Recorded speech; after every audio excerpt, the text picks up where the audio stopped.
digamos, en general. En lo que respecta a los lugares que a nosotros nos toca movernos, centros de salud, hospitales, también podrían ser sanatorios, es decir, donde les toque trabajar, donde les toque formarse, y que ustedes tengan un arma que les permita razonar, por lo menos cuando tengan que utilizar un antimicrobiano, y que eso no sea, y que no tengan solamente que agarrar una guía y empezar con la guía a ver qué antimicrobiano le pongo según qué le pasa a cada paciente. Para eso, para comprender esa parte, les quiero decir, y para poder seguir con esta charla, les quiero decir que lo ideal sería que podamos participar.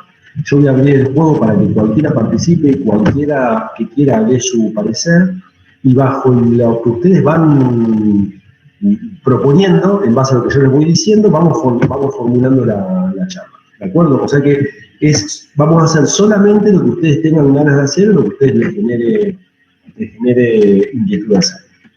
Para eso les comento que vamos a tratar de introducir el concepto del uso racional de antimicrobianos bajo la norma que el antimicrobiano que se utiliza no es el antimicrobiano que cubre el espectro de tal o cual microorganismo. El antimicrobiano que se utiliza es el antimicrobiano que se puede utilizar bajo las diversas circunstancias que cualquier paciente puede tener. ¿Cuál es el sentido de lo que les estoy diciendo?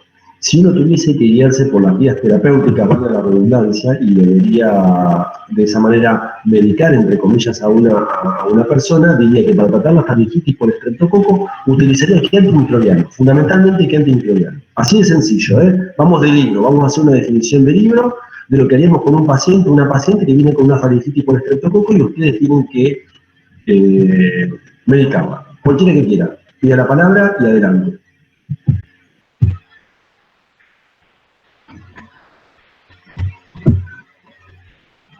Dale, Francisco. Pido la palabra.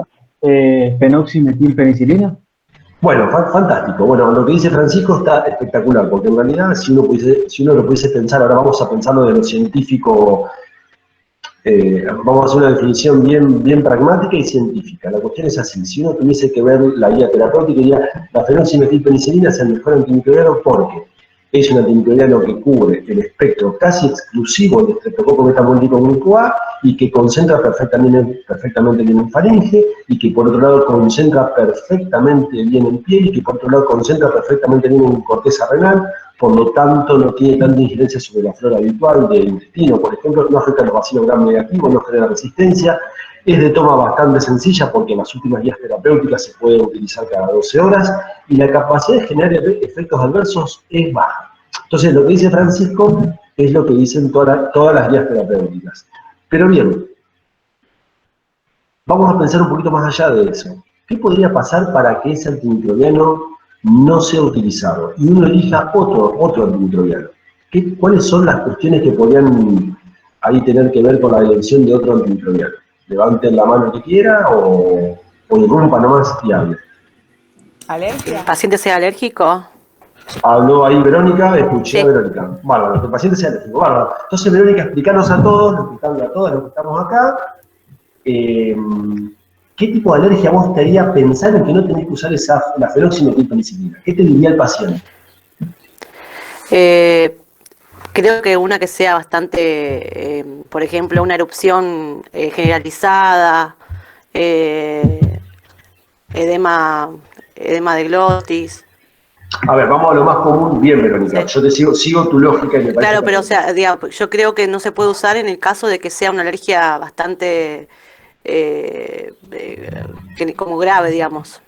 Si es, ¿pero qué entendés por grave? ¿Qué entendés por grave? Claro,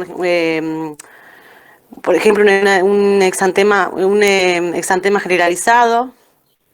Eso no necesariamente es grave. Eso puede ser molesto, pero no grave. En conjuntivas, en... ¿Sabes por qué lo digo? Sí. ¿Sabes por qué lo digo, Verónica? Porque es interesantísimo lo que vos decís. O sea, lo que vos decís me parece bárbaro. ¿Por qué? Porque por lo general los betalactámicos no se utilizan cuando hay alergia en piel, cuando hay un exantema. Y en verdad, cuando uno empieza a buscar en la bibliografía y empieza a ver el origen del exantema producido por betalactámicos, la mayoría de esos exantemas son idiopáticos y no tienen que ver con una reacción atópica. En realidad, cuando uno piensa en no utilizar un betalactámico, en no hacerlo, tiene que tener en claro cuáles son los puntos por los cuales no lo va a hacer y si lo va a reemplazar, cuáles son los puntos que tiene para reemplazar.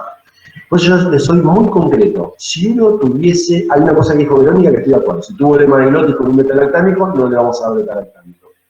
¿Qué otra causa fundamental hay, aparte de Verónica, quién quiere ya aportar algo más? A decir, no utilizo ni en pedo beta-lactámico. Y rumba cualquiera. Que el paciente tenga insuficiencia renal, porque son de excreción renal los beta-lactámicos. No, porque yo se lo podría ajustar a la función renal.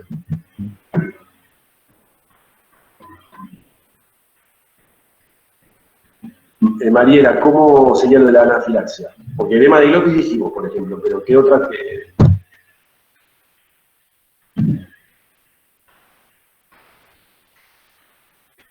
Por ejemplo, ¿qué es esto de acción inflamatoria severa? Buenísimo. Agrego, Damián, ¿puede ser un Steve Sí. Johnson? Perdón, no te escuché, Francisco, discúlpame. ¿Puede ser un Steve Johnson? Bárbaro, perfecto, Steven Johnson, obviamente.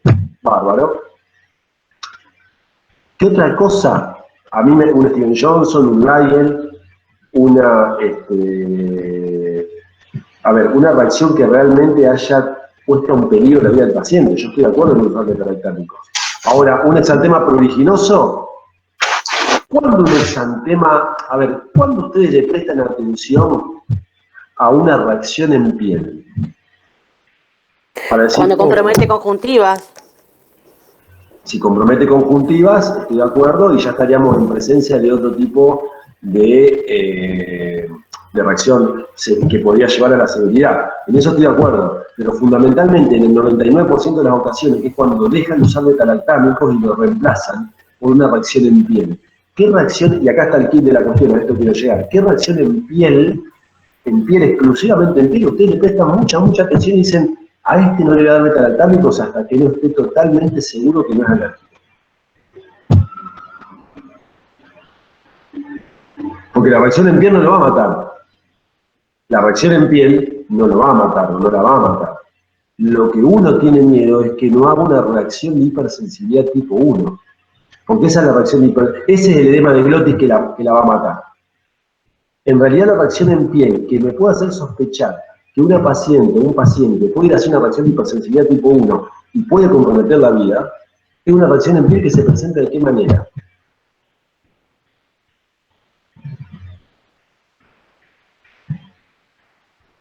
Recuérdenlo, porque hablamos de reacción de hipersensibilidad tipo 1. ¿La reacción de hipersensibilidad tipo 1 es inmediata o es tardía? Inmediata. Inmediata. Bueno, entonces, si es así... Inmediata. Perfecto, todos estamos de acuerdo. Entonces, ¿a qué reacción en piel ustedes le prestan atención cuando hacen la anamnesis de esa reacción ¿Una en piel? urticaria? Una urticaria, que se presenta ¿cuándo? Y puede ser a los pocos minutos o puede ser después de que terminó de tomar los antibióticos. A ver. Bueno, no, serían los pocos minutos. Claro, todas las reacciones en piel o cualquier tipo de reacción que se presente inmediatamente a la toma de los antimicrobianos son reacciones que potencialmente pueden estar indicando una reacción de hipersensibilidad tipo 1. Por lo tanto, mucho mayor riesgo de hacer una reacción grave. Por lo tanto, ustedes no van a utilizar los antimicrobianos beta-lactámicos hasta que no tengan pruebas fehacientes, si es que alguna vez la pueden tener, de que no es una reacción de hipersensibilidad tipo 1. Ustedes recuerden que, ahí estoy viendo, por ejemplo, rash cutáneo. Si uno toma un beta-lactámico y a la hora y media tiene un rash cutáneo, y, cuidado, probablemente no lo vea el beta-lactámico, porque tengo un síntoma que, sumado a un signo, que hay que descartar que no tenga un emparentamiento con una reacción de hipersensibilidad tipo 1. No es que ese paciente o esa paciente no va a poder volver a tomar beta-lactámicos en su vida, es que tiene que pasar diferentes pruebas. Por ejemplo, pedirle IgE específica para beta-lactámicos, pedirle, no sé, test de transformación blástica, mandarlo al inmunólogo para estudiar que no pueda tener una reacción de hipersensibilidad tipo 1. Porque los beta-lactámicos en realidad producen reacciones de hipersensibilidad de los 4 tipos. Tipo 1, tipo 2, tipo 3 y tipo 4. A mí la que más me importa que puede comprometer la vida es tipo 1. ¿Un paciente tomando beta-lactámicos puede hacer una nefritis por beta-lactámicos? Sí, la puede hacer, porque eso está dentro de lo esperable, en un menor número, pero la puedo hacer. La nefritis intersticial es por formación de inmunocomplejos. ¿Qué tipo de reacción de hipersensibilidad es? Retardada. Tipo No es la 4. tipo 4. ¿Es la tipo 4? ¿Sí? ¿Como la de la tuberculosis? Bueno, es para En pensar. la tipo 3. No, ¿Es la tipo 3? ¿La formación de inmunocomplejos es la tipo 3? Tipo 3 pone Esteban. Tipo 4 pone bacteriología. Que no sé quién es. Tipo 3 pone Andrés. Bueno, nada, búsquenlo. La reacción de hipersensibilidad por los fármacos beta-lactámicos pueden estar en el orden de las 4 reacciones de hipersensibilidad. A mí me interesa mucho la primera. ¿Por qué les digo esto? Porque no es tan sencillo cambiar un antimicrobiano en una faringitis por estreptococo. Si ustedes tuviesen que cambiarla, porque realmente la paciente hizo hizo un rash cutáneo severo a las 2 horas de haber tomado beta-lactámico, pero tiene la faringitis por estreptococo y ustedes lo tienen que medicar. ¿Qué antimicrobiano utilizarían? De primera elección.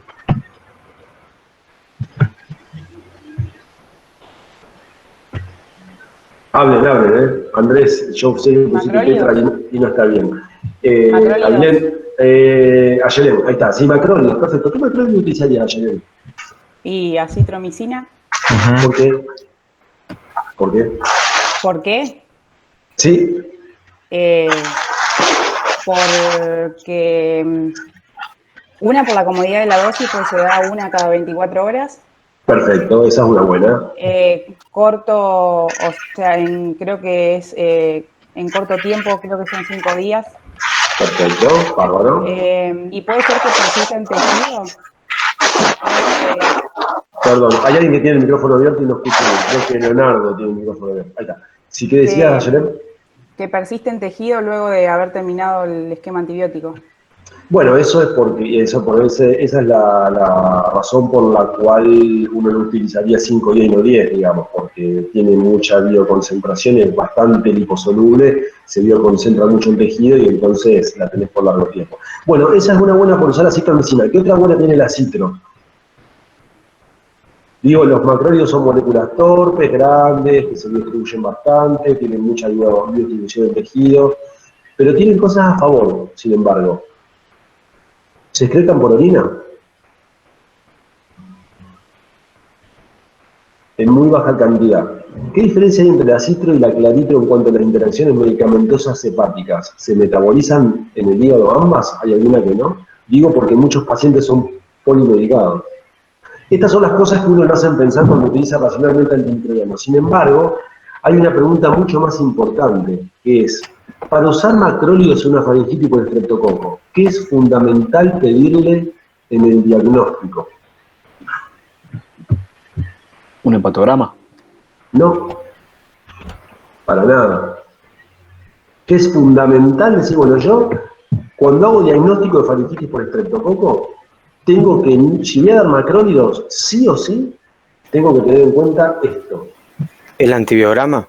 ¿Por qué? Y porque si es sensible a las penicilinas, utilizaríamos directamente una penicilina ante un macróleo. Estamos hablando de una paciente que no puede utilizar penicilinas. Si ustedes utilizan macrólido como segunda opción, yo estoy de acuerdo que tenés que tener un antibiograma. Si el antibiograma vos lo haces por las penicilinas, te cuento que no, porque no hay ningún estreptococo resistente a las penicilinas. Ojo. Acá ponen, porque existe resistencia a macrólidos en estrepto a diferencia de la peni. Perfecto. Por eso nosotros deberíamos tener un antibiograma que nos permita darnos la seguridad que si vamos a utilizar macrólidos, el estreptococo va a ser sensible a los macrólidos. A las penis no es un problema porque las penis son todos sensibles. Y si nos daría resistente a los macrólidos, ¿qué antimicrobiano podríamos utilizar?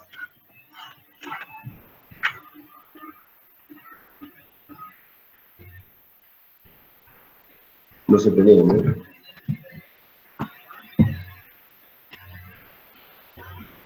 Levofloxacina. No, las quinolonas no son ni de primera ni de segunda elección para tratar en lo posible, ¿no? En lo posible para tratar faringitis por estreptococo. Igual está bien que lo hayas pensado, ahora vamos a incluir otro ejemplo. ¿Ustedes saben por qué la levofloxacina es la quinolona respiratoria? ¿Saben eso, no? ¿O no? ¿Por qué? Ahí Mariela, por ejemplo, vi que hizo así, o sea que saben. Decilo vos, Mariela. Ah, bueno, está, perdón, disculpa. No, tenés razón, dice mal la pregunta. ¿no? Perdón, Porque concentra bien en la vía respiratoria, más que las otras. ¿No pensás que la cipro concentra más en vías respiratorias que la levo? Increíble, cuando les digo eso no lo pueden creer. La cipro tiene más biodistribución, mayor biopenetrancia en casi cualquier lugar que la levo. De hecho, también lo tiene en el parénquima pulmonar. Los maté con esa. Esa es una pelotudez que siempre digo, cómo le queda el mote a un fármaco, ¿no? Bueno, ¿qué va a hacer? Bueno, búsquenlo, interesante. Bueno, ¿qué antimicrobiano utilizarían si los macrólidos son resistentes, si las penis son alérgicas y los macrólidos son resistentes? Y ustedes tienen una faringitis y se van a ir a complicar, porque pueden hacer una fiebre reumática, no sé yo.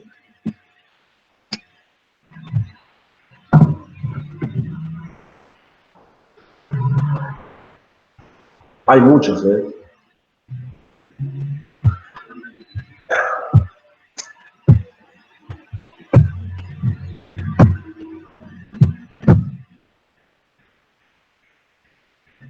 Nadie se anima a tirar alguno. Al único que se animó fue José, ¿eh? No importa que digan una cosa que no corresponde, ¿eh? No. Acá, quinolona, bien, ahí ahora sí. Bueno, cefalosporinas, digo Victoria que si, le contesto a Victoria que si hubiésemos tenido una alergia mayor, como decíamos a penicilina, darle cefalosporinas es un riesgo grande. Si no hubiese sido así, es una opción. José Ignacio pone ahora clindamicina. Estoy totalmente de acuerdo con José. A ver, volvemos a la opción esta. Alergia mayor a penicilina, resistencia por antibiograma a macrólidos. ¿Cuál sería una opción viable? Clindamicina. ¿Alguien quiere hablar de clindamicina? ¿Alguien se anima a dar 2, 3, 4, 5 características de la clindamicina?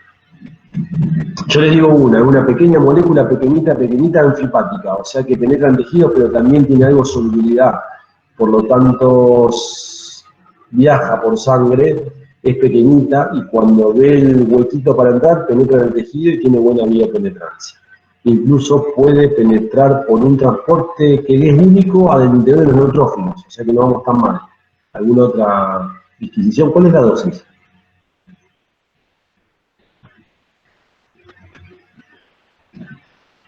¿Cuál es el intervalo de dosis? No importa la dosis. ¿A cuánto le damos? ¿Cada 6 horas puede ser? Es una opción. Es una opción. 300 miligramos o 6, no sé, estoy seguro si es 300 o 600. No. Esta es una opción. Dar 300 miligramos cada 6 horas es una opción, darlo cada 8 horas también es una opción. A ver, yo no los quiero complejizar más de la cuenta con faringitis por estreptococo. Y los metí en esto, antes vamos a hablar de 2 ejemplos contrapuestos en cuanto al lugar donde uno la atiende y a la urgencia. Pero fíjense que cuando uno utiliza racionalmente un antimicrobiano, va a depender de muchos factores.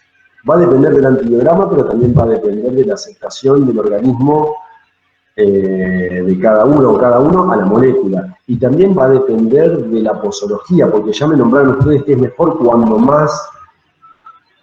cuando menos cantidad de comprimidos tenga que tomar por día. Y también va a depender de la vía de administración, porque no es lo mismo dar con una faringitis vía endovenosa que vía oral. Y también va a depender de si el centro de salud tiene o no tiene lo que ustedes quieren dar. ¿Y por qué no van a depender de la parte científica? Porque ustedes dicen, si yo utilizo clarito, acitro o eritromicina para tratar faringitis por estreptococo porque se me raja, la capacidad de hacer microorganismos resistentes aumenta y mucho. No solamente los mismos estreptos que ustedes quieren tratar, sino que también los estáfilos con un efecto tipo rebote. O sea que, digamos que cuando uno va a utilizar un antimicrobiano tiene que ser muy finito. Está bien que uno agarra el librito y dice, bueno, faringitis por estreptococo se trata así. Pero está bueno que uno empiece a hacer un mecanismo de pensamiento para poder discutir algunas cuestiones. Como por ejemplo, las del ejemplo, valga la redundancia, que les traigo siempre a los chats ahora, y si no, en las clases presenciales. Y lo que siempre les pregunto es lo mismo, siguiendo la directriz de este uso racional del antimicrobiano. ¿Qué hacen ustedes con un paciente que llega a la guardia del Hospital Escuela Vaperón con cefalea y rigidez de nuca y fiebre? es siempre la misma pregunta. ¿Qué hacen con ese paciente que llega a la guardia de Leva Perón con cefalea, rigidez de nuca y fiebre? Alguien que explique lo que quiere. O que diga lo que quiere. Se puede aplicar a un antimicrobiano rápido, digamos, o sea, una ceftriaxona sería lo indicado. Sí, se comenzaría la profilaxis. Bien, Leonardo. O sea, porque sería una urgencia infectológica, digamos, si llega a ser una meningitis.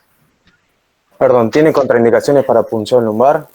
Esa es buena pregunta. No, no tiene contraindicaciones para punción lumbar, José. Claro, previo se hace una punción lumbar, creo, después comienza el antibiótico.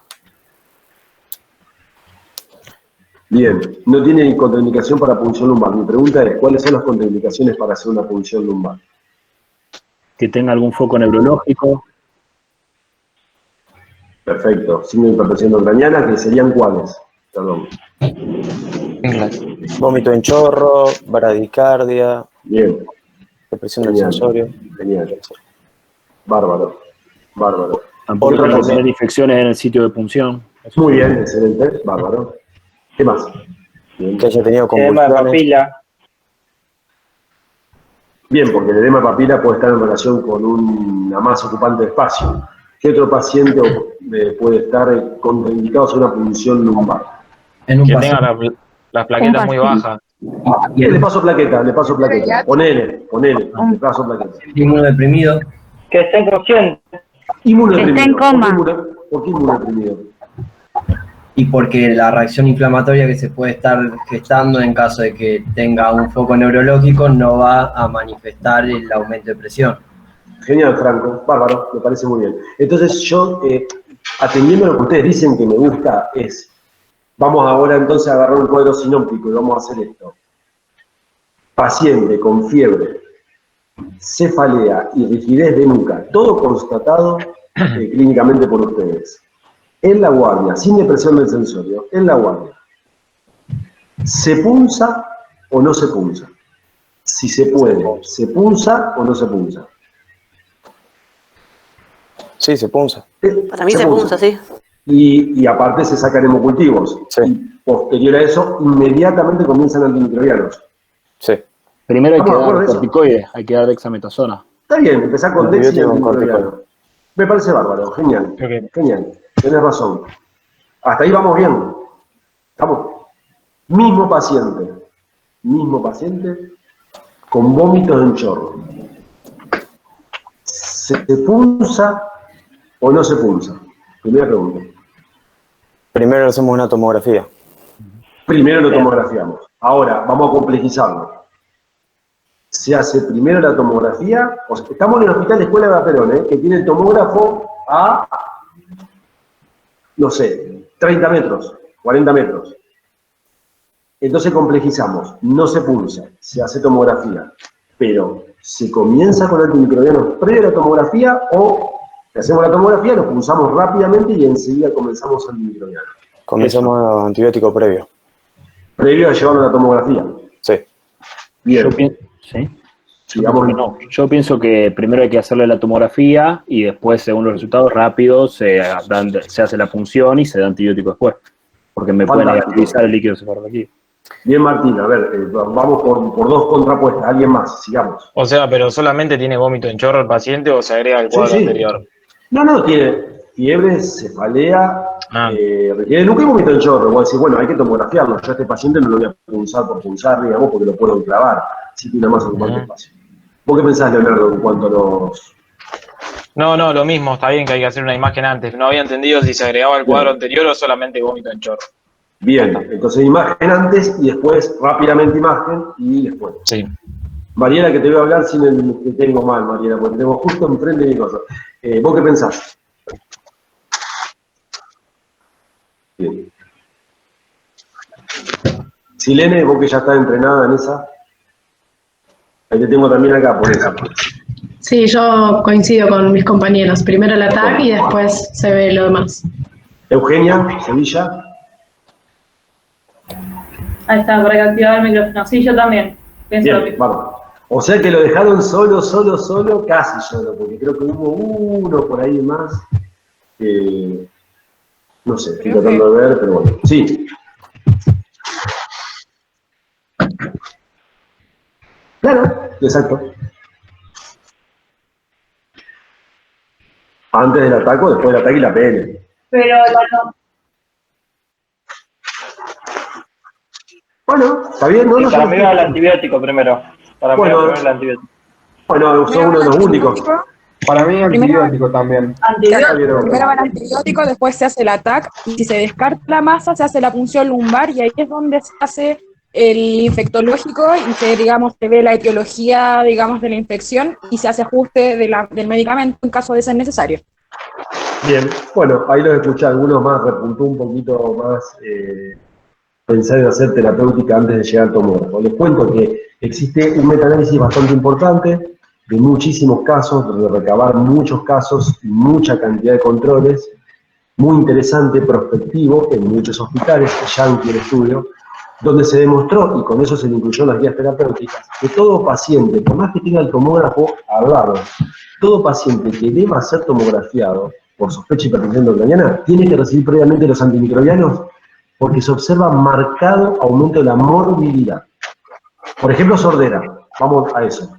Entonces, ustedes ponen corticoterapia y antimicrobianos y lo mandan al tomógrafo. ¿Por qué? Porque cuando lo pulsen, que va a ser rápidamente, nosotros tenemos nuevas metodologías diagnósticas. No es que solamente es directo y cultivo. Hay para hacer PCR, hay para hacer antígeno, buscando, por ejemplo, estreptococcus, que nos puede facilitar mucho el rédito diagnóstico.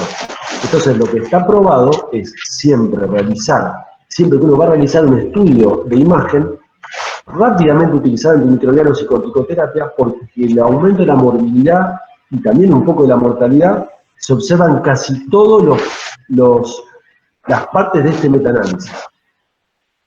La cuestión es que aparte de eso, que es la utilización rápida de antimicrobianos, uno tendrá que tener y acertar el antimicrobiano empírico para cada situación. Por eso yo les voy a preguntar nuevamente a quien quiera responder, a todos los que quieran responder. Si yo tengo un paciente de 60 años con fiebre, cefalea, fotofobia, rigidez de nuca y convulsiones, y decido pasarlo por el tomógrafo previo a la punción lumbar, ¿con qué antimicrobianos lo mando al tomógrafo? ¿Puede ser con ampicilina por sospecha de listeria? ¿Y con qué más? Ceftriaxona, y también podríamos pensar en aciclovir si no descartamos todavía una encefalitis. Puede ser ampigenta también. Ampigenta.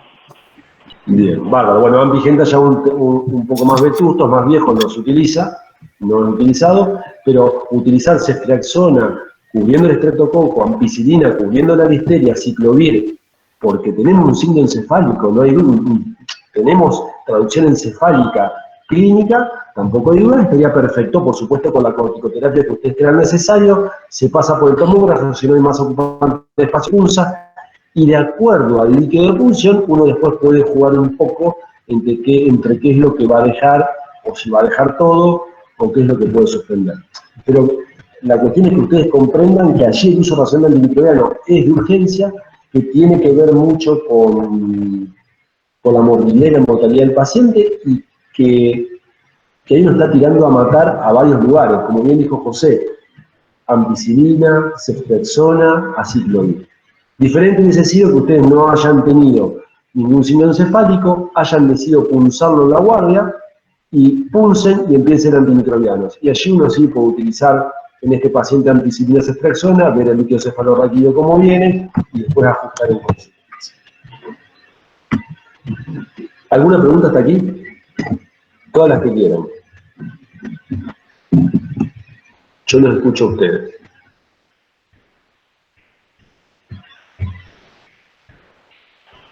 ¿Cuál sería la primera elección en ese caso si es alérgico a los beta-lactámicos?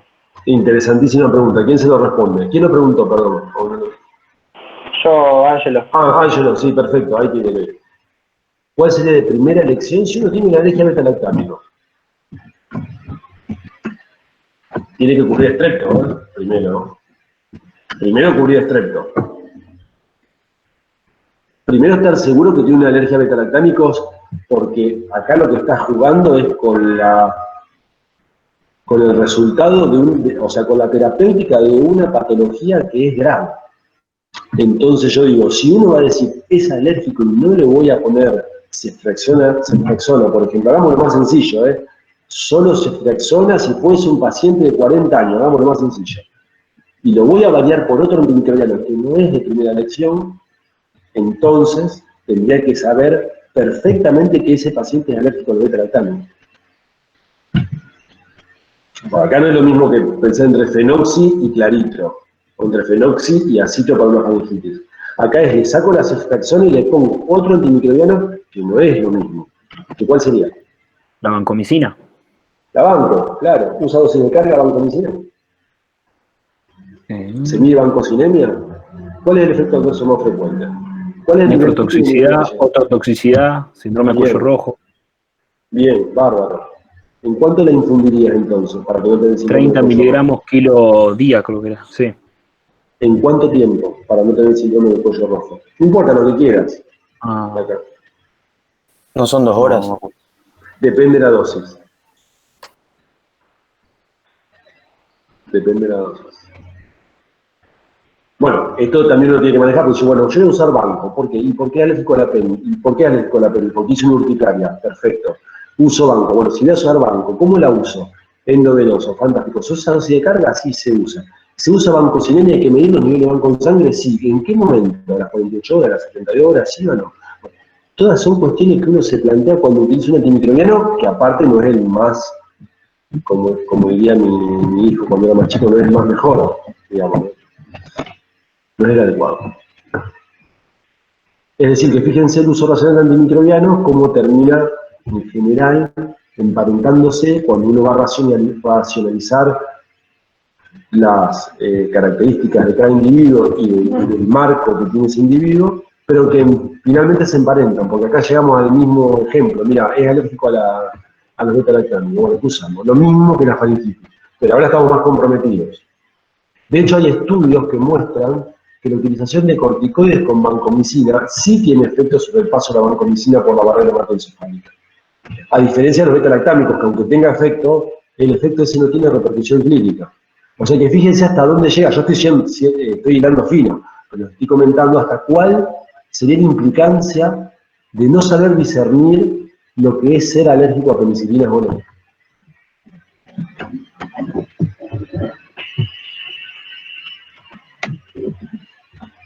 Yo sé que no está lindo este tema, pero por ahí puede servir para abrir la cabeza. En realidad, esta sería sería el objetivo. Es lo mismo que si ustedes tienen que tratar una endocarditis. Si uno hace un razonamiento arcaico de cómo tratar una endocarditis, rápidamente me lleva a pensar que tengo que usar un antibiótico bactericida, que tengo que utilizar un antibiótico por vía endovenosa, que tengo que utilizar un antibiótico que cubra todo el espectro, que tengo que utilizar un antibiótico a altas dosis y que tengo que utilizar un antibiótico que no tenga tantos efectos adversos. Esos serían 5 puntos fundamentales de cualquier cuestión arcaica que uno utilizaría en una urgencia infectológica como una endocarditis que puede terminar con la vida del paciente. Ahora, después hay un millón de cosas en el medio que pueden hacer que ustedes terminen utilizando una terapéutica antimicrobiana que no es la más adecuada para lo tradicional, pero que se ajusta muy bien para el paciente. ¿De acuerdo? Entonces, mientras ustedes tengan el razonamiento, el tronco de razonamiento bien aprendido, es decir, les vuelvo a repetir, para una endocarditis, bactericida, por vía endovenosa, a altas dosis, con menor cantidad de efectos adversos, y que cura los gérmenes que más frecuentemente producen endocarditis, probablemente él o la paciente tenga más chance de sobrevivir. Después de ahí podemos tener un millón de disquisiciones y yo les puedo decir que hay un millón de variables que podrían hacer que elijamos tal o tal antimicrobiano. Pero es esa parte central la que es el uso racional de antimicrobianos que ustedes no deben perder. Lo mismo para faringitis. ¿Qué antimicrobiano vamos a usar? El que más se adapte a la flora, el que más se adapte al estreptococo, el que menos dañe la flora, el que menos efecto adverso produzca, el que menos dosis tengan que tomar, el que tenga una posología más holgada, ¿de acuerdo? El que tenga más estudios que prueben su efectividad, el que sea más barato para el sistema de salud, el que tenga el centro de salud, bueno, todo eso tienen que lograr.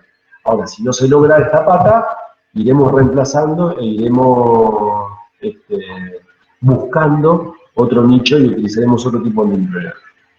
Pero un poco esa es la idea que quiero compartir con ustedes. Y a partir de compartir esa idea, quiero escuchar que ustedes planteen algún problema con el uso de antimicrobianos que lo podamos resolver. Algo que se les ocurra en tiempos de COVID.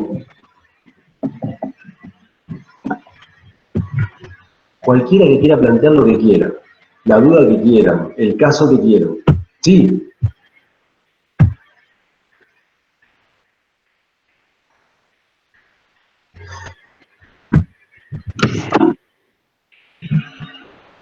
Está bien, Mariela, porque eso es una cuestión aprendida milenaria, que no, como muchas que nos pasan en la vida fuera de la medicina, que uno las hace por empirismo puro, y que en realidad está haciendo un daño, porque la amoxicilina concentra en vísceras, concentra sobre todo en el colon, va a destruir la flora habitual, genera más resistencia, y la única ventaja que tendría es la posología, porque si ustedes agarran las guías yanquis, van a ver que la amoxicilina se puede dar un comprimido diario, o sea, uno podría dar 1 gramo cada 24 horas. Sería la única ventaja, que de hecho yo habitualmente no lo hago porque me da cosa, yo vengo a la vieja escuela, pero también estaría haciendo empirismo.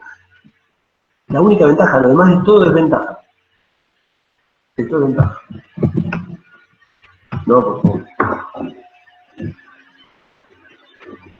También, perdón, te agrego, María, de lo siguiente, yo también siempre digo lo mismo, cuando uno utiliza una terapéutica antimicrobiana tan aprendida, cree que, y lo hace en base a experiencias previas. La experiencia previa es que la amoxicilina, hablando en criollo, mata el bicho, y hablando en criollo no produce efectos adversos. Entonces, lo hace en función de eso. Después, cuando uno empieza a ver la bibliografía, te empezás a asustar, porque es lo que yo le digo siempre, a ver, ¿cuál es la segunda causa mundial de hepatitis tóxica fulminante que te lleva a trasplante después de la rifampicina? Amoxiclavulánico. Amoxiclavulánico. Entonces vos decís, bueno, ¿te puede pasar? Sí, te puede pasar. Sí. Sí, y vos decís, ¿para qué usar amoxiclavulánico? Al pedo. Bueno, no es lo mismo que usar amoxiclavulánico para algo que sí hay que usarlo.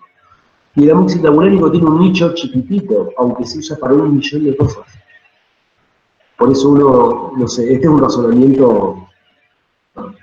Después, bueno, hablen ustedes y rompamos un poco el molde de la utilización vetusta de antimicrobianos y ese pensamiento mágico.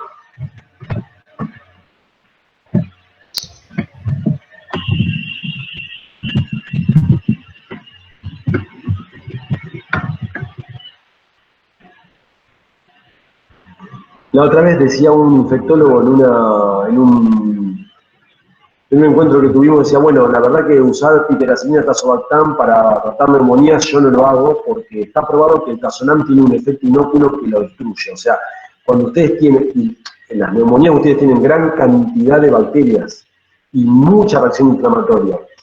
Eso hace, se llama efecto inóculo y hace que algunos antimicrobianos que son sensibles a ese efecto inóculo sean destruidos. Ejemplo tazonam, ejemplo aminoglucosio. Les doy un ejemplo clásico. Entonces decía, un tipo con mucha experiencia, muchísima experiencia y que sabe mucho, decía, yo no uso más tazonam. Y estoy diciendo a todo el mundo que no lo utilicen. Les cuento que el tazonam se usa a diestra y siniestra, todo el tiempo en internación. Pero yo no lo hago por el efecto inóculo. Entonces, mi respuesta inmediata fue la siguiente, porque en realidad por lo que me oían. Digo, bueno, y por otro lado estamos diciendo en las guías terapéuticas argentinas que usemos amoxicilina de 500 miligramos cada 8 horas para tratar neumonías. O sea, por un lado, un tratamiento antimicrobiano endovenoso con un efecto inóculo probado in vitro. Nosotros estamos diciendo que no lo utilicen y es excelente para tratar neumonías, pero por el otro lado, las guías terapéuticas estamos diciendo que vamos a usar amoxicilina para tratar neumonías cada 500 miligramos cada 8 horas para tratar neumonías de la comunidad. De hecho, es lo que hacemos y con muy buen resultado. Entonces, ¿quién tiene la razón en todo esto? Hay un poco de experiencia, un poco de lógica y mucho de científico atrás, ¿no? Profe, ahí están haciendo preguntas por el chat. Dale, voy al chat entonces, espérenme un segundito. André, no, más que...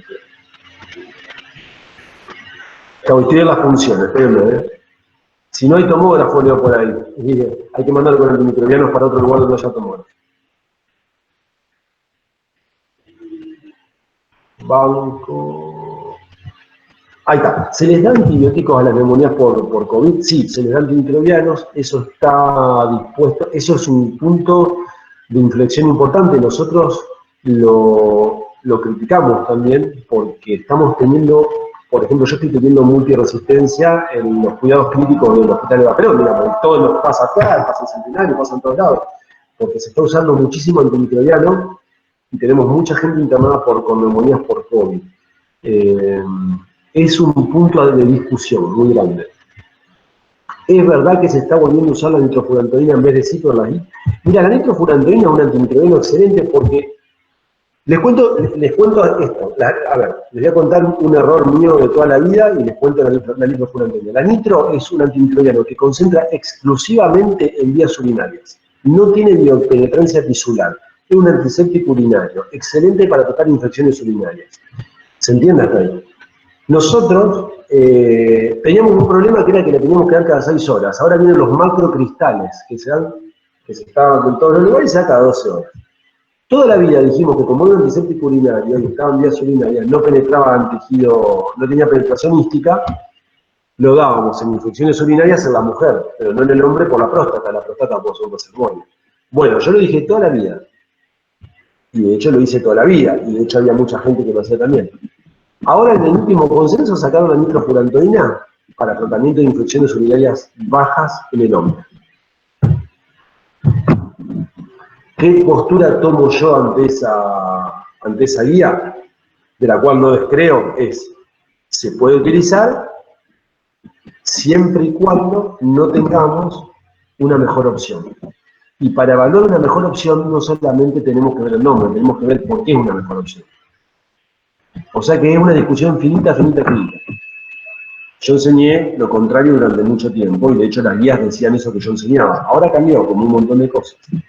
O sea que la nitro se puede usar, no genera casi nada de resistencia, se puede utilizar en embarazadas y la única contra, ¿saben cuál es? Que genera bastante intolerancia en mucha gente. Eso según mi experiencia, bastante intolerancia.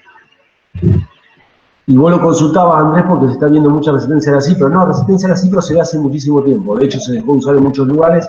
Nosotros tratamos de auditar la cipro, el Comité de Control de Infecciones trata de auditar la cipro porque genera mucha resistencia en los hospitales. Así que está bien que utilicemos todas las medidas necesarias para tratar de evitar las quimioneras. Igual nos animan tanto a hablar, son más defendidos ustedes.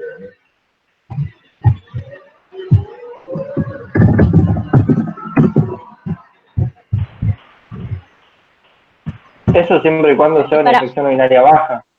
Estamos hablando siempre de baja, no está indicada para alta. No. Bien, si es alta no, porque no tiene repercusión sistémica sería. No, claro, falta no. Y digamos, Profe. doctor, perdón. Cualquiera, Virginia, sí, después Enzo. Yo tengo un caso. Sí, dale. Vivo en un pueblo de Entre Ríos, que está bastante alejado de todo, y resulta que mi hermana tuvo una faringitis estreptocóxica el año pasado, que la medicaron con Amoxi.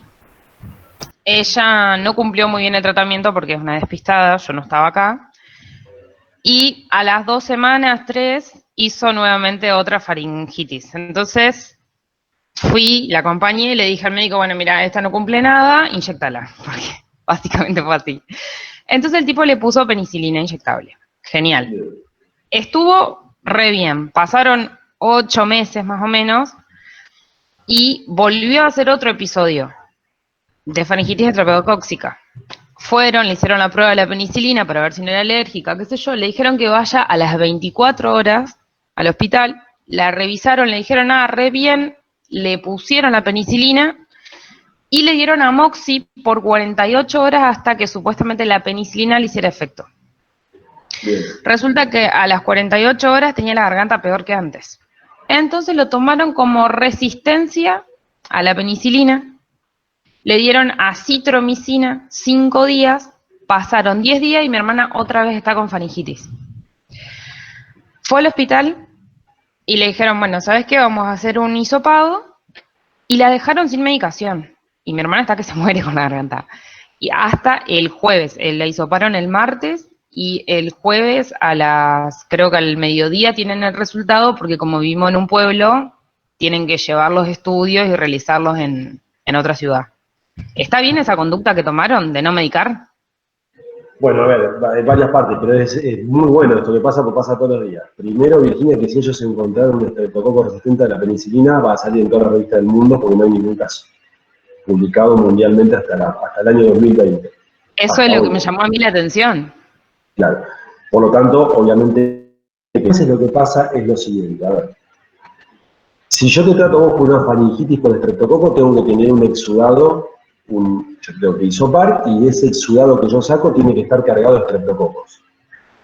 Si ella tuvo un diagnóstico de faringitis por estreptococo, que creo que sí, que es así, como vos dijiste, se trata, y si se trata, muy probablemente a los 15 días, si tiene una faringitis, no sea por ese mismo estreptococo. Hay un problema acá, ella no hizo un tratamiento completo. Muchas veces nosotros vemos que tratamos faringitis virales sobre una base de portadores asintomáticos de estreptococo. ¿Se entiende? ¿Qué pasa? Yo te trato y no te hace nada, te sigue doliendo las fauces. Tenés dolor faucial, porque en verdad vos tenés una faringitis viral sobre una base que es el estreptococo como flora habitual. Eso es muy difícil de probar, obviamente, porque nadie se juega. El hecho de que no haya una respuesta terapéutica para una faringitis no indica que el patógeno sea resistente. Indica, aunque hay otro patógeno dando vueltas, cosa que es mucho más rara, o que realmente la faringitis es de origen viral. Y está sobre una base que puede ser portadora asintomático de estrepto.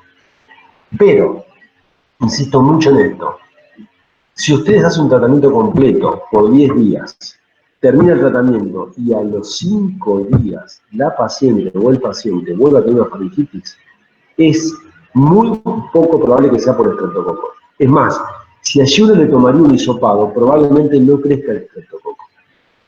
¿De acuerdo? ¿Por qué no? Y es el agente etiológico que más frecuentemente se asocia, es viral. ¿Y por qué? Porque al tomar amoxicilina, al minarte de antimicrobianos, lo que haces es destruir flora habitual y exponer mucho más a la persona afectada a que tenga una patología viral. Fíjate, quizás tu hermana, si no la revisaste ya, probablemente sea una respiradora bucal, también por eso esté tan relacionada a la ocurrencia del episodio. Sí, ya se le hizo una placa y tiene cita con el otorrino, pero bueno, por la situación, digamos, del COVID no se ha podido hacer nada, pero lo tiene, digamos, el diagnóstico. Igualmente, para completar lo que vos decís, vos me decís, ¿está bien que le hayan dejado sin antimicrobiano? Sí, puede ser, porque en realidad vos tenés 9 días para tratar una faringitis con antimicrobianos para evitar complicaciones supurativas o no supurativas. Si está dentro de esos 9 días, yo te puedo dar, y es lo correcto, darte analgesia si te duele mucho la fauces, tomarte un cultivo y ver si ese cultivo da o no da positivo. O sea que dentro de esos 9 días no hay problema, porque no va a tener complicaciones supurativas o no supurativas, pero te vuelvo a repetir, muy probablemente vos estés en presencia de numerosas ocurrencias de faringitis virales. Y muchas de ellas quizás bajo una base de una flora habitual con estreptococo beta político grupo A. Quizás sería interesante hacer hisopados a tu familia, a los convivientes, para ver si tienen también en fauces el estreptococo. Por ahí lo están compartiendo en familia. Puede pasar. Es un caso interesante para verlo. Es lindo. Sí, nosotros, yo le comenté lo de los portadores sintomáticos y en su primer diagnóstico diferencial estuvo la idea de si era un citomegalo, si era la enfermedad del beso, la mononucleosis. Bueno, como no tenía adenopatías y demás, se lo descartó y ahora están esperando el hisopado, pero la verdad no sé cómo lo irán a manejar acá porque ya te digo, es bastante desolador el panorama en este pueblo. Hay un médico solamente en la guardia, cambian todo el tiempo, entonces no sé cuál será la conducta que irán a tomar. Mientras menos agresiva con antimicrobiano sea, menos faringitis va a tener. Por supuesto, si el cultivo da negativo, estamos hablando, ¿no? No, más vale. Mientras le dé menos eso, y si el cultivo da positivo, hay que estudiar a toda la familia, porque probablemente estén medicando sobre una base de una flora habitual de estreptococo. Y ahí tendríamos que ver cómo hacemos de ahí en adelante, porque ahí hay que tomar la decisión. Pero es interesante el caso. Una consulta.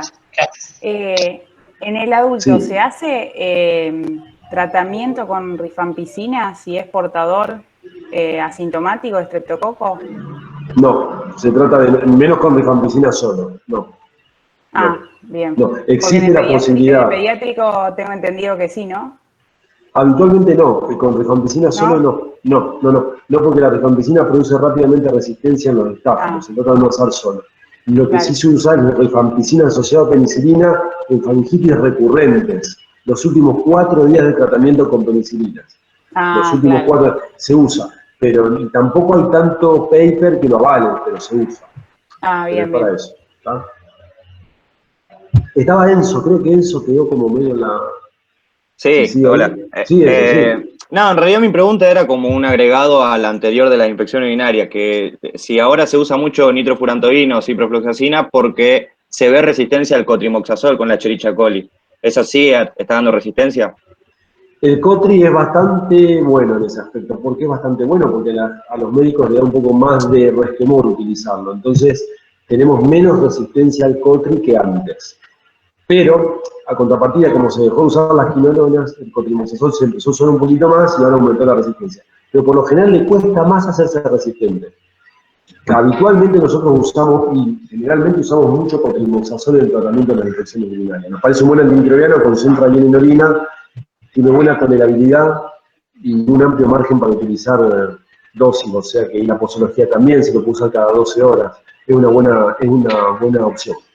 Digamos, y se utiliza y se hace el urocultivo y después de última se cambia el tratamiento o la mandar a casa con el cotrimoxazol. Yo creo que lo primero que hay que hacer es el urocultivo y apenas recogió la orina, empiecen con el antimicrobiano. Pueden mandarla con el... Sí, tranquilamente. Verán después el resultado, sí. Después aparece por acá, para tratamiento, bueno, acá ya se va más para COVID. Hay ivermectina, hay ibuprofeno, nada. Pero antes de ir al COVID tendríamos que ver un poco más de antimicrobiano, por las dudas, el COVID tiene alguna duda. Profe, una consulta. Sí, Si, por ejemplo, estamos en la guardia y el paciente necesita, por X motivo, usar amoxicilina. Me quedé con la duda de lo de antes. Y nos refiere que él, anteriormente, usando amoxicilina, tuvo una erupción o algo que no es grave, digamos, en piel. ¿Se podría volver a usar? ¿O mejor usar otra cosa? No, se puede volver a usar, porque en realidad lo que ahí importa mucho es la anamnesis que ustedes hagan. Y para eso tienen que estar seguros de lo que están preguntando y haber estudiado bien lo que están preguntando. Porque acá es normal que venga una madre con su hijo de 20 años a decir que mi nene tuvo, cuando era chico, le picó cuando se tomó amoxicilina. Entonces ustedes de ahí no le dan amoxicilina.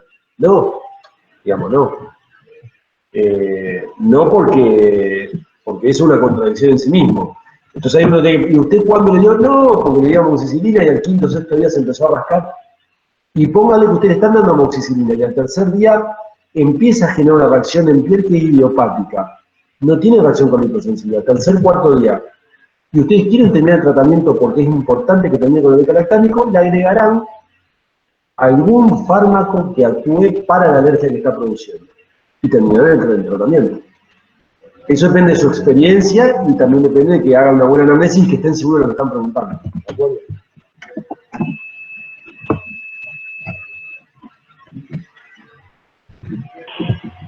Profe, disculpe si hago una pregunta media pava, porque a lo mejor los otros la tienen muy clara, pero ¿cuál sería la metodología para el tratamiento en los pacientes internados con COVID hoy en día? ¿Qué es todo lo que se le da actualmente? Bueno, ahí entramos con COVID y ahí es interesante lo que vos preguntás. Yo lo voy a unir a las preguntas que tengo acá de Natalia, de bacteriología. Y nada, la cuestión es así. Para el COVID hay un montón de cuestiones que se utilizan que se están haciendo de manera empírica. Sabemos que hoy un empirismo que supone que tiene alguna ventaja. Con respecto a dos cuestiones fundamentales que les cuento, el ibuprofeno inhalado y la ivermectina, no hay ningún estudio que avale que eso tenga un impacto positivo sobre la evolución de un paciente con COVID. ¿De acuerdo? No. Y si ustedes entran a la SAD y la Sociedad Argentina de Infectología, ahí van a ver dos escritos que dicen no dar ivermectina freno, excepto que esté enmarcado en un estudio determinado. ¿Está? Por ejemplo, el estudio prospectivo, no sé, aleatorizado, que deben hacer en un hospital que está avalado por el comité de ética y que usen esto. No está avalado para utilizarlo actualmente porque no hay ningún estudio de fuste que apoye su utilización. Primero y principal. Los pacientes de COVID, todo lo que se haga, se hace en función de la poca experiencia. Y como dijimos, el uso de la corticoterapia en pacientes graves sí está probado, que tiene efectividad, y lo demás no. A ver, el uso de plasma, ¿sabemos que realmente produce un efecto beneficioso? Hoy no. Hoy no tenemos ningún estudio serio que lo avale. El uso de monoclonales puede producir, y aparentemente tendría un efecto beneficioso. ¿Tenemos un estudio serio que lo avale? No. El uso de ampisulbactam claritro para pacientes con neumonía por COVID, ¿sabemos que hay que utilizarlo? Sí. ¿Tenemos un estudio que avale su utilización y realmente está bien utilizarlo? No lo sabemos. O sea, todos los estudios que se fueron haciendo es en base a la poca experiencia, poco estudio prospectivo, poco material bibliográfico y hacemos lo que podemos. En función de eso, digo que hay que ser muy cuidadoso con lo que uno dice. Sobre todo sé que hay mucho problema con ivermectina, mucha gente que lo está dando, muchísimo consumo de ivermectina, y la ivermectina no está avalado. La ivermectina es muy inocua, porque yo la usé 20.000 millones de veces para tratarlo desde estronchilosis estercolaria en paciente HIV hasta escabiosis, no sé, lo que quieran, hasta que pase algo. Cuando pasa algo, con un medicamento que no está aprobado su uso, es un problema. ¿Está? Y ahí te diría, sos Ailén, perfecto, ahí te tengo. Vamos, entonces esa sería la cuestión. Uno utiliza lo que se puede utilizar. Es lo mismo que todas las dudas que hay con respecto a un montón de medidas que van a venir preventivas, ¿no? A ver, Andrés, una consulta. Si viene un paciente, está bien, es faringitis. ¿Estamos de acuerdo hasta ahí con lo de COVID? Quiero que Sí, eso seamos bastante claros. Perfecto, bárbaro. No es lo mismo que lo que se está hablando de vacunas, que ya es otro tema, ¿tá? Con otro tipo de estudio, con otro tipo de jerarquía. Andrés pregunta que si viene un paciente con faringitis y nosotros sabemos que en general son más frecuentes las virales que las bacterianas, ¿le damos antibiótico igual? Porque lo ideal sería hacer un hisopado y listo. Claro, lo ideal, ¿sabes qué es? Paciente con faringitis, con criterios de faringitis con estreptococo, con sospecha por faringitis con estreptococo, hisopado, en 48 horas tenés el resultado, mientras tanto se puede dar la analgesia, si estamos dentro de los 9 días que no va a tener complicaciones. Si viene al 7º día con una faringitis que no se trató durante 7 días y se siente mal, seguramente le deberá ser antimicrobiano. Pero mientras esté dentro de los 9 días y se pueda controlar, lo mejor es tener el resultado para medicar.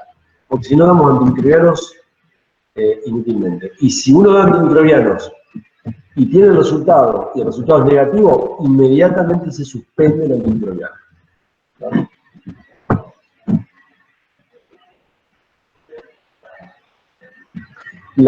Ailén, el exudado pultáceo, a lo cual le decimos placas, el exudado pultáceo también lo puede producir cualquier virus. Así que eso no sería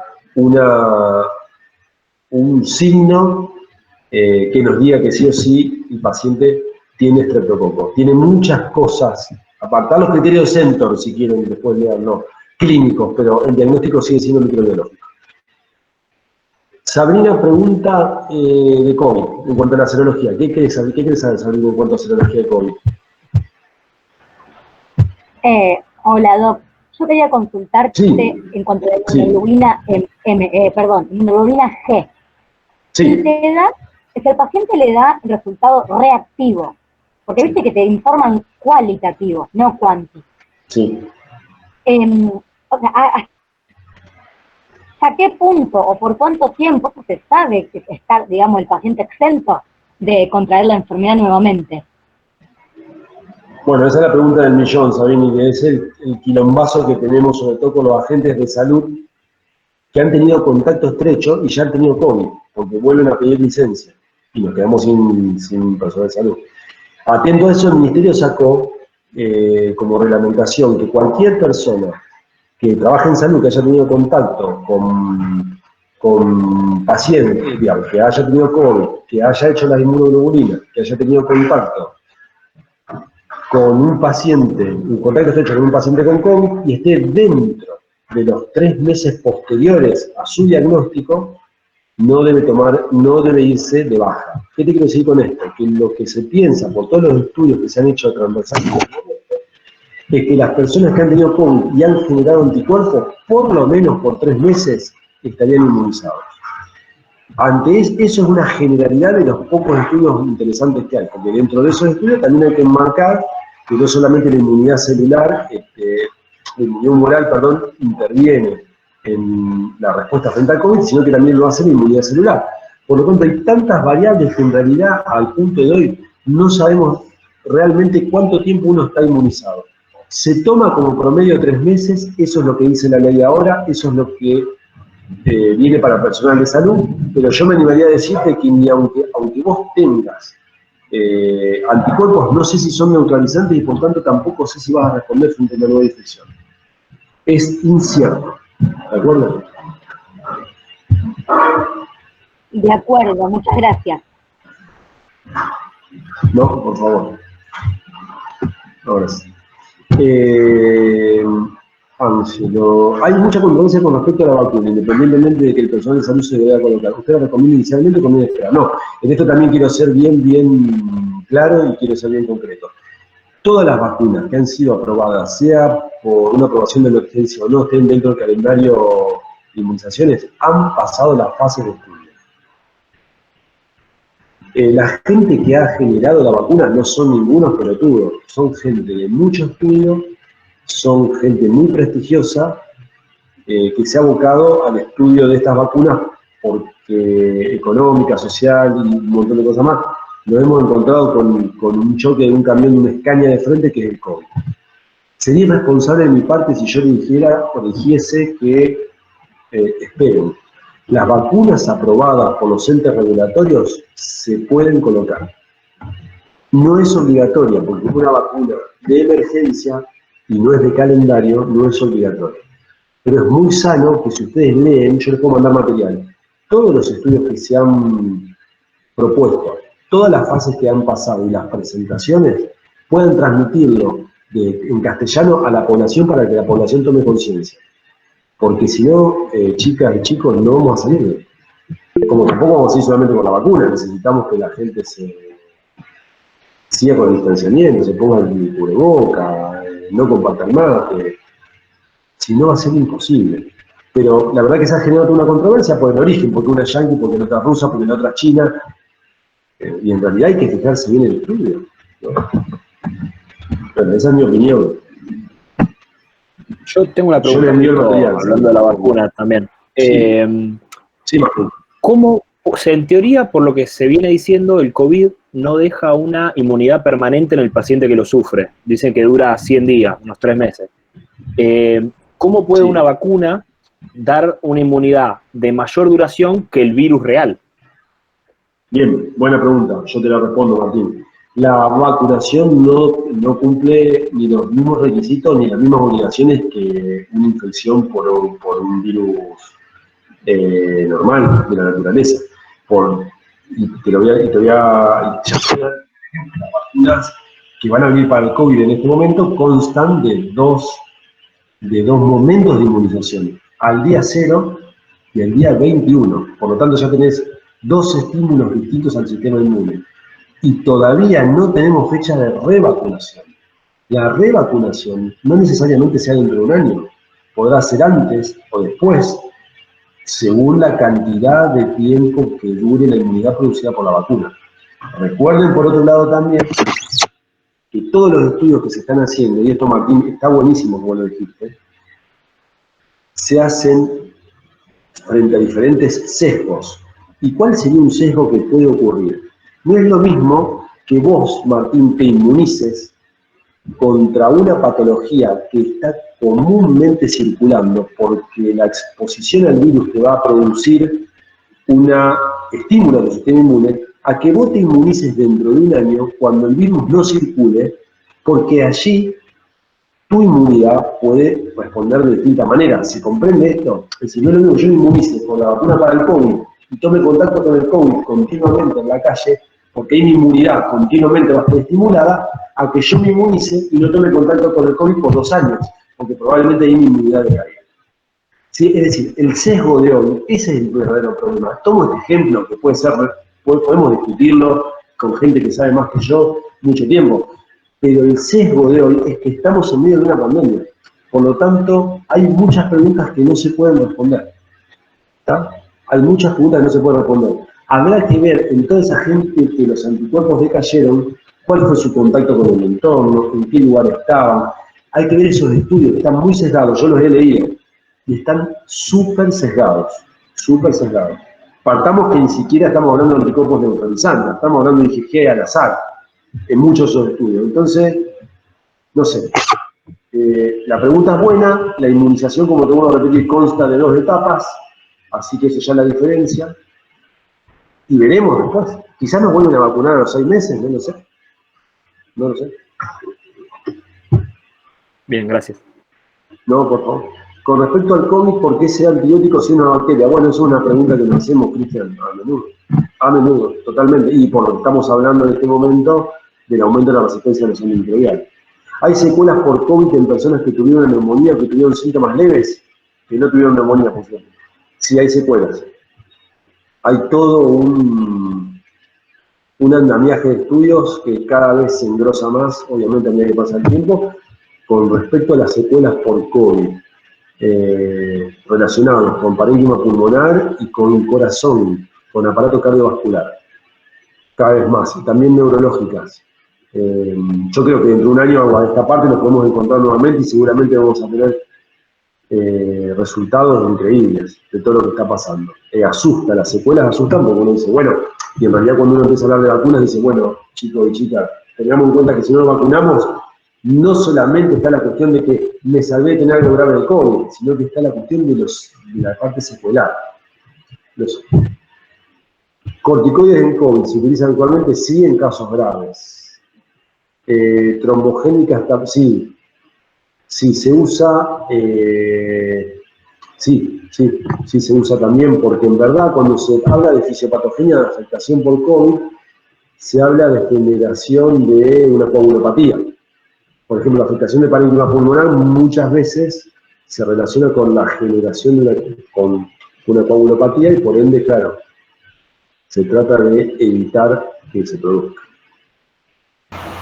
Profesor, sí. Estuve en contacto con gente post-COVID y sí. Me contaban que en las tomografías figura patrón en vidrio esmerilado.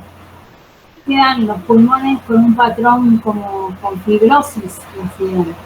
Y que muchos habían debutado, el primer síntoma que llegaban eran con una ACV. Y ahí después los ponían, digamos, para lista de hisopado y daban hisopado, o sea, reactivo. Por supuesto, es una posibilidad, sí, y por eso les decía, las secuelas post-COVID en pulmón tienen que ver con la producción de fibrosis y aumentar la incapacidad pulmonar, digamos, ¿no? En realidad tendría como un patrón restrictivo si uno lo pondría en la espirometría, y eso es lo que ustedes trasladan para la tomografía. No sé cómo va a ser en el futuro esa gente, digamos, no sé cómo va a evolucionar, porque en realidad no tengo experiencia, nadie la tiene. Y por supuesto que todo lo que tenga que ver con coagulopatía y COVID está incluido en los accidentes cerebrovasculares, claro. Acá me preguntan si puede ser que en 2 o 3 semanas post-COVID haya pacientes que hagan neumonía, y todo puede ser. Sí, todo puede ser.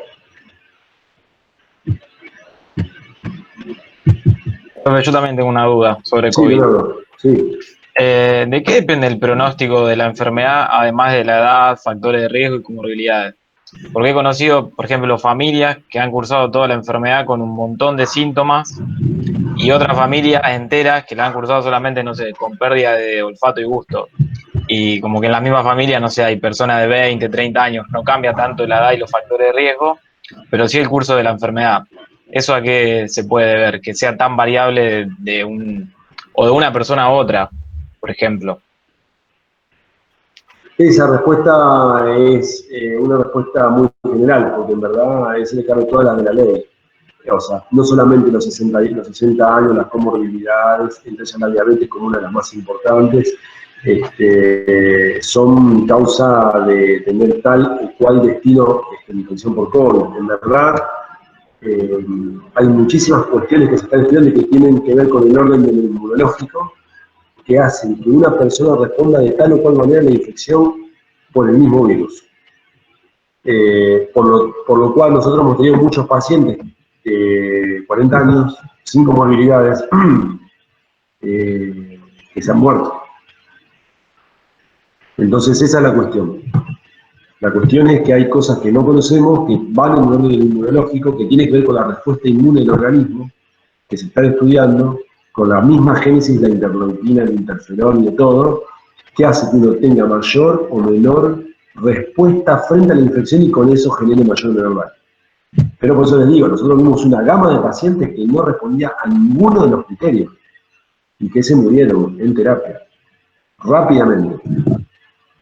Por lo tanto, les digo que esto va a tardar mucho tiempo en descubrirse muchas cosas. Mientras tanto, tenemos que tratar de evitar contagiarnos y para eso tenemos el distanciamiento y la vacuna ahora. En breve, yo creo que en breve. Genial, gracias. Dami, sí, como también muchos adultos mayores que la cursaron o la cursan con síntomas bastante leves y vos ves que tienen 2 o 3 comorbilidades, incluso conozco personas polimedicadas y que realmente, o sea, no requirieron ni internación. Sí, eso también, a ver, si uno se pone a ver la gama de pacientes que va a terapia, es ínfima con respecto a la cantidad de infecciones que hay. Y dentro de esa ínfima parte, hay una gran parte de pacientes adultos mayores con comorbilidades, pero dentro de la gama que no va ni siquiera al hospital, hay una inmensa cantidad de gente adultos mayores con comorbilidades. Ese es el pensamiento que hay, que criterioso, digamos. El 80%, 85% no requiere hospitalizarse, y dentro de ese 85% hay una gran cantidad de pacientes mayores de 60 y con comorbilidades que nada, la pasa bárbara, ni siquiera con anosmia. Entonces es eso lo que no sabemos, es lo desconocido. Ese es el problema que tenemos con el COVID. Que a mí me tiene re podrido, les digo, usted se puede imaginar. No por las preguntas, que está buenísimo, porque yo voy a leer todo lo que ahora lo que me tiene podrido es que la información que se baja a la sociedad es bastante errática. Y es un poco lo que estamos exigiendo a todos los entes. Sí, y también se está viendo mucha automedicación. Por supuesto, obvio. Y sí, eso no hay duda. Nosotros nos automedicamos, me incluyo, porque ya es culturalmente así. No es terrible. Yo soy de lo peor, así que no puedo decir nada. No puedo decir nada. Como la frase en Casa Guerrero. No, siempre. Lo único que no tomé en mi vida son antimicrobianos, en mi vida. Pero todo lo demás, digamos, cuando si veían mis hijos, serían un picnic. Diga que estoy yo solo. Como mentira. Yo tengo una consultita. Sí, dale, sí. En este momento mi familia y yo estamos todos con COVID. Hoy llevamos día 13, recién ayer me levanté un poco mejor. Hace 2 días mandé a mi papá a hacer una placa, porque la verdad que no lo veía nada bien. No había neumonía, saturaba bien, o sea, está bien. Sin embargo, su médico le recomendó hacer 10, 12 días de corticoides. No sé bajo qué criterio, si quizás por la tos o por qué, porque no había nada como para recetar tantos días de corticoides a mi criterio. Quizás estoy equivocada, no sé por qué, la verdad. La pregunta es esa, ¿se puede dar tanto tiempo de corticoides en un paciente que, no sé? Mirá, yo recibo gente con corticoides, aspirina, ivermectina, todo eso. Nada, no hay nada que, pero no, la verdad que es increíble, porque hay muy poca veracidad en ese tratamiento, qué sé yo. A ver, para dar corticoterapia tenemos que estar seguros porque los corticoides tienen sus efectos adversos. Por ejemplo, si tu papá fuese hipertenso, qué sé yo, no sé. Sí, mi papá es hipertenso. Claro, que sería diabético. Si fuese diabético, Sí. bueno, hay que tener un montón de cuidados. Por eso la corticoterapia la reservamos para los pacientes que realmente lo necesitan y en ese punto vamos a los pacientes con insuficiencia respiratoria que tienen una neumonía por COVID y están moderados o moderados graves o van a pasar a terapia. Es así. Básicamente sí. Pero bueno, yo trato de no ser tan... Esa es la explicación. No importa, tratemos un poquito más amplio, porque como estás en un lugar donde estás teniendo muchos pacientes con COVID, tenés tus dudas, no estoy pausémico, pero... Nada, lo mismo que el plasma. ¿Cuándo le indicarías el plasma? Ahí, yo le indicaría apenas sé que está infectado por COVID, después no me importa. Digamos, y ya se ven todos los estudios que nos sirven. El problema fue que, o sea, hoy llevamos día 13 y yo fui la única que tuvo fiebre. La verdad que los tres la pasamos bastante mal, pero yo fui la primera que tuve fiebre 2 días, me pasó perfecto. Desde ahí, obviamente, cuesta respirar y demás, pero estábamos bien. Y después de 12 días, mi papá empezó con fiebre y yo lo veía que se ponía mal, entonces, o sea, por decisión mía, yo lo mandé al hospital a que se haga una placa porque pensé que, no sé, podía estar teniendo una neumonía o lo que sea. La verdad que no lo veía bien. No había nada de eso. El médico indicó el corticoide igualmente. No sé. No es una práctica que esté sugerida. Cada médico, yo soy respetuoso de lo que dice cada colega, no es una práctica sugerida en las guías, no es una práctica que hagamos habitualmente. Digamos, y aparte si él empezó con fiebre a los 12 días, bueno, es su evolución. Claro, ok. Bárbaro, gracias. No, por favor. Yo tengo una duda, profe, pero no de COVID, sino de faringitis. Dale, por ejemplo, paciente joven, pero que tiene faringitis repetidas, varias al año, y vos sospechás que sea portador asintomático. Entonces, bueno, procedés al hisopado, cultivás todo. Si daría positivo, bueno, después se toman las resoluciones, el tema de la familia, como decías vos hace un rato, pero si da negativo, pero sigue con faringitis repetidas muchas veces al año, ¿cómo procedés? ¿Seguís con el tratamiento antibiótico cada vez que tenga la faringitis? ¿Hay riesgo de resistencia después? ¿O cambia el plan? No, a ver, dentro del 100% de las faringitis recurrentes con cultivo negativo, el 99,9% son virales. Ahí las faringitis virales van a tener por varios motivos, porque te tocó la vida, tener susceptibilidad por tener una faringitis viral, como te podés morir por un COVID teniendo 20 años, y también hay unas cuestiones aledañas que tienen que ver con un montón de cuestiones estructurales de las fauces. Para eso tenés que ir al otorrino y tenés que ir también al fonoaudiólogo sobre todo cuando tenés paladar ojival, y sos respirador bucal. Y también uno tiene que ir para otros lugares que son, por ejemplo, el tabaco, el alcohol, un montón de cuestiones que también ayudan a tener faringitis a repetición, ¿de acuerdo? Pero siempre que sea faringitis a cultivo negativo, el 99,9% de la faringitis son de causa viral y no necesitan antivirales. Genial. Y por ejemplo, cuando no se hace directamente el hisopado, cuando no se cultiva, sinceramente, yo vivo en un pueblo, tiene 7.000 habitantes, bueno, centro de salud, no hay hospital, entonces, claro, cuando una paciente o un paciente llega con signos y síntomas de faringitis, directamente va al amoxiclavulánico. En la mayoría de los casos, algo que sospecha abismalmente que es una viral y digan, bueno, analgesia y listo. Pero generalmente se hace antibiótico. Pero, ¿estaría bien tomar esa conducta muchas veces? O sea, cada un par de meses te cae con una faringitis. Capaz que no cultivás, pero le das el amoxiclavulánico igual. Y te lo hace 5 veces al año, 6, 7. Y son pacientes de alto riesgo para el futuro, porque esos pacientes que hacen 5 o 6 tratamientos al pedo, digamos así en castellano, probablemente cuando son los primeros en tener infecciones urinarias a bacterias resistentes, son los primeros en hacer bacteriemias por bacterias multiresistentes, tienen más chances de ser hospitalizados, digamos, todas esas cuestiones que tener en cuenta. ¿De qué pueblo sos vos? Oliveros. Sos Olivero, bueno, sí, Olivero está, bueno. No tienen nada en Olivero, no tienen centro de salud. Tenemos centro de salud acá. Igual hay hospital cerca, Timbués y Rosario. Sí. O sea, derivan ahí lo que es urgente. Claro, y si no tenés, San Lorenzo. San Lorenzo. Sí, pensaba en eso. Pero bueno, si en realidad la duda puntual es el día de mañana, cuando te haga ejercer, ¿qué hago? ¿Cultivo o no cultivo? Siempre. O sea, ¿le hago el hisopado y cultivo? La respuesta es sí, digamos, siempre. Sí, claro, siempre. Bien. Sí, siempre, sí, claro. Sí, sí. Perfecto. Gracias. Hay que decirle a Calor y que ponga entonces ahí a la gente a lograr. Eso mismo. Yo conozco Hay que toda la trabajar en gente. eso. Sí. Ah, conocer. Nada, sí conozco a la gente ahí, sí. Pero bueno, nada, está bien la pregunta, hay que cultivar. Gracias. No, por favor.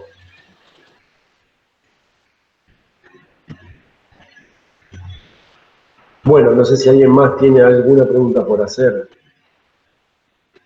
A mí me parece que, bueno, la cuestión es sencilla, es ayudarlos a ustedes a que piensen un poquito más, que sepan que es hiper complejo, pero dentro de la complejidad hay una situación troncal de toma de decisiones, que es común en la mayoría de las cuestiones y tiene que ver con el sentido común. Y después hay que ayudarlo con mucho estudio y nada, y saber agarrar el teléfono y llamar al que sabe más, nada más. Ahí nos vamos salvando nosotros y los pacientes, que es lo más importante. Siempre la gente. Bueno, lo que necesiten igual me escriben, siempre que estén en cualquiera de los lugares y tengan algún inconveniente de esto, lo pueden hacer. ¿Está? Me llaman, me escriben, cualquier duda que tengan sobre cuestiones terapéuticas o de tratamiento. ¿Sí? Yo creo que yo igual se los dejo siempre al teléfono, pero lo tiene la mayoría. Aparte, como conocido, me parece. Ahí lo dejo. Ya lo veo. ¿Está? Nada, chicas y chicos, que les vaya lindo. Cuídense. Disfruten la lluvia. Muchas gracias. Chao. Chao. Hasta luego. Hasta luego. Chao, chao. Gracias.